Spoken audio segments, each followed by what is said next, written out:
Contract वाली बहू। नरेश की माँ अपने बेटे से मिलने दिल्ली आ रही है। इस बात का पता चलते ही नरेश के दिल में हलचल मच जाती है। नरेश अपनी माँ के स्वागत की तैयारी में लग जाता है। साथ ही उसे डर भी सताने लगता है कि उसकी माँ कहीं अपनी पुरानी जिद पर फिर से बैठ ना जाए। हे भगवान, इस बार बचा लो, अगले साल पक्का माँ की जिद पूरी कर दूंगा। तभी दरवाजे की घंटी बजती है। नरेश दरवाजा खोलता है तो सामने अपने मकान मालिक को देखकर हैरान हो जाता है, क्योंकि उनके साथ एक सुंदर सी लड़की भी थी। अब नमस्ते अंकल, कुछ काम था, मुझे बुला लेते। आपने क्यों कष्ट किया? अरे नहीं नहीं, इसमें कष्ट कैसा, मैं तो बस तुम्हें रीना से मिलवाने आया था। आज से रीना तुम्हारे साथ इसी फ्लैट में रहेगी। अंकल, कोई लड़का फ्लैटमेट नहीं है? एक अनजान लड़की के साथ रहना मेरे लिए थोड़ा अजीब होगा। देखो नरेश, मैं तुम्हें पहले भी बता चुका हूँ कि इस फ्लैट में तुम्हें किसी ना किसी के साथ एडजस्ट करना ही होगा, या फिर तुम अकेले पूरे फ्लैट का किराया दे दो, मैं किसी को नहीं रखूंगा। नरेश अपने मकान मालिक की बात सुन के रीना के साथ रहने के लिए तैयार हो जाता है, पर अंदर ही अंदर उसे ये बात खाने लगती है कि वो अपनी माँ को क्या जवाब देगा जब उसकी माँ रीना के बारे में उसे पूछेगी। दिन बीतने लगते हैं। नरेश और रीना अच्छे दोस्त भी बन जाते हैं, पर अभी भी नरेश अपनी प्रॉब्लम का सॉल्यूशन नहीं ढूंढ पाता। एक दिन नरेश बहुत परेशान सा बैठा होता है। तभी रीना उसे पूछती है, क्या हुआ नरेश, तुम काफी परेशान लग रहे हो, सब ठीक तो है ना? हाँ सब ठीक है, बस एक छोटी सी प्रॉब्लम है। वो एक्चुअली 2 दिन बाद मेरी माँ मुझसे मिलने आ रही है। अरे तो इसमें प्रॉब्लम क्या है, ये तो खुशी की बात है। हाँ रीना, बट मेरी माँ एक जिद लेकर बैठ गई है कि मैं शादी कर लूँ, पर मैं अभी इस चीज़ के लिए तैयार नहीं हूँ। ऊपर से जब वो तुम्हें देखेगी तो 100 सवाल करेगी, क्या जवाब दूंगा? अरे इसमें कोई टेंशन वाली बात नहीं है, मेरे पास ना इस प्रॉब्लम का सलूशन है, जिससे ना तुम्हें शादी करनी पड़ेगी और ना ही तुम्हारी माँ मेरे बारे में कुछ पूछेंगी। रीना की बात सुनकर नरेश सोच में डूब जाता है। वो सोचता है कि रीना खुले ख्यालों वाली लड़की है, कहीं माँ को सच बता ना दे। नरेश को सोच में डूबा देखकर रीना कहती है, अरे क्या हुआ, किस सोच में पड़ गए? डोंट वरी, जैसा तुम सोच रहे हो ना वैसे कुछ भी नहीं है, मेरे पास एक प्लान है। मैं कुछ समझ नहीं पा रहा हूँ, कैसा प्लान? मैं समझाती हूँ। हम ना एक कॉन्ट्रैक्ट मैरिज कर लेते हैं। फिलहाल मेरे पास जॉब नहीं है, तो तुम इस रूम का किराया दे देना जब तक तुम्हारी माँ यहाँ रहेंगी, सिर्फ तब तक। और तुम अपनी माँ से कह देना कि मैं तुम्हारी पत्नी हूँ, इससे वो मेरे यहाँ रहने पर कोई सवाल भी नहीं करेंगी। अरे बात तुम्हारी ठीक है, पर माँ से झूठ बोलना, ना ना पापा, मैं ये रिस्क नहीं ले सकता। कोई और आइडिया दो ना तुम। देखो मंजूर हो तो बोलो, वरना सच बता दो, मुझे कोई प्रॉब्लम नहीं है। रीना की बात सुनकर नरेश सोच में डूब जाता है। बहुत सोचने के बाद जब उसे कोई रास्ता नहीं मिलता तो वो रीना के बताए हुए रास्ते पर चलने के लिए तैयार हो जाता है।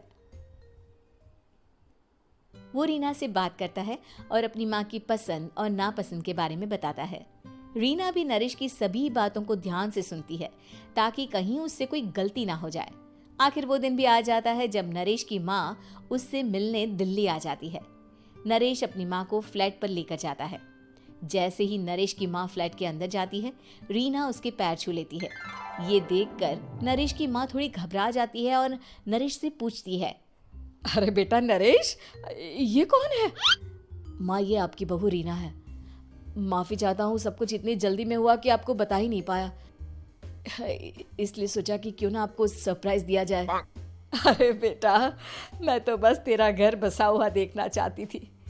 हाँ, बहुत अरमान थे अपनी इकलौते बेटी की शादी को लेकर, लेकिन कोई बात नहीं, शायद किस्मत को यही मंजूर होगा। ये कहते ही नरेश की माँ रीना को गले लगा लेती है। रीना बेटिया, मेरा बेटा ना थोड़ा नादान है, पर तुम काफ़ी समझदार लगती हो, और मैं जानती हूँ कि तुम इसका बहुत अच्छे से ध्यान रखोगी। माँ आप चिंता मत कीजिए, मैं सब संभाल लूंगी। नरेश की माँ अपने बहू और बेटे के साथ खुशी खुशी रहने लगती है। दिन बीतने लगते हैं। नरेश की माँ और रीना का रिश्ता बहुत मजबूत होता चला जाता है। वो दोनों सारा दिन एक साथ रहती और खूब बातें करती। इधर साथ रहते रहते नरेश और रीना भी एक दूसरे से प्यार करने लगते हैं। दोनों को इस बात का एहसास हो जाता है, फिर भी वो इस बात को छुपा कर ही रखते हैं। एक दिन नरेश की माँ और रीना शादी के बारे में बात करने लगते हैं। रीना बिटिया, ये तो नरेश ने मुझे बिना बताए शादी कर ली, वरना मैं तो अपनी इकलौती बेटी की शादी इतनी धूमधाम से करती कि सारी दुनिया देखती रह जाती। अच्छा माँ, आप ऐसा भी क्या करती नरेश और मेरी शादी में जो दुनिया देखती रह जाती?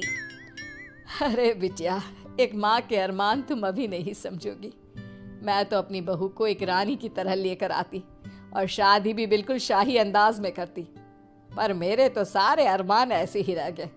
खैर, मुझे तो अपने बेटे और बहू की खुशी चाहिए बस। ये कहते हुए नरेश की माँ की आंखों में आंसू आ जाते हैं। रीना भी ये सुनकर ख्यालों में खो जाती है, क्योंकि वो भी मन ही मन खुद को नरेश की पत्नी और उसकी माँ की बहू मानने लगी थी। शाम को जब नरेश ऑफिस से घर आता है तो रीना खुद को रोक नहीं पाती और नरेश के सामने उसकी माँ को अपने और नरेश के रिश्ते का सारा सच बता देती है। रीना की बात सुनकर नरेश की माँ दोनों से बहुत नाराज हो जाती है और घर वापस जाने की बात करने लगती है। तुम दोनों ने मुझसे सच छुपाकर बहुत ठेस पहुंचाई है मुझे। अब तुम लोगों के साथ नहीं रहना चाहती मैं, कल ही वापस चली जाऊंगी अपने घर।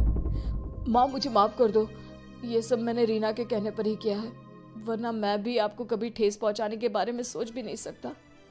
हाँ माँ, हमने ये सिर्फ आपका दिल रखने के लिए किया, प्लीज हम दोनों को माफ कर दीजिए। तुम दोनों ने मेरे अरमानों के साथ खिलवाड़ किया है, और वैसे भी मुझे अपने बेटे के लिए एक अच्छी लड़की ढूंढनी है, इसलिए मेरा यहाँ से जाना ही बेहतर होगा। माँ की ये बात सुनकर रीना खुद को रोक नहीं पाती। माँ, क्या मैं आपके घर की बहू बनने लायक नहीं हूँ? रीना की बात सुनकर नरेश हैरान रह जाता है। नरेश की माँ भी कुछ समझ नहीं पाती। मैं कुछ समझी नहीं, आखिर तुम कहना क्या चाहती हो? माँ, मैं वो नरेश से बहुत प्यार करती हूँ और साथ ही साथ मैं आपको भी अपनी माँ मान बैठी हूँ।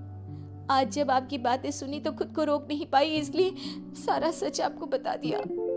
रीना की बात सुनकर नरेश की माँ की आंखों में आंसू आ जाते हैं और वो अपने बेटे नरेश और रीना को गले लगा लेती है। मेरे घर की बहू तो सिर्फ रीना बिटिया ही बनेगी।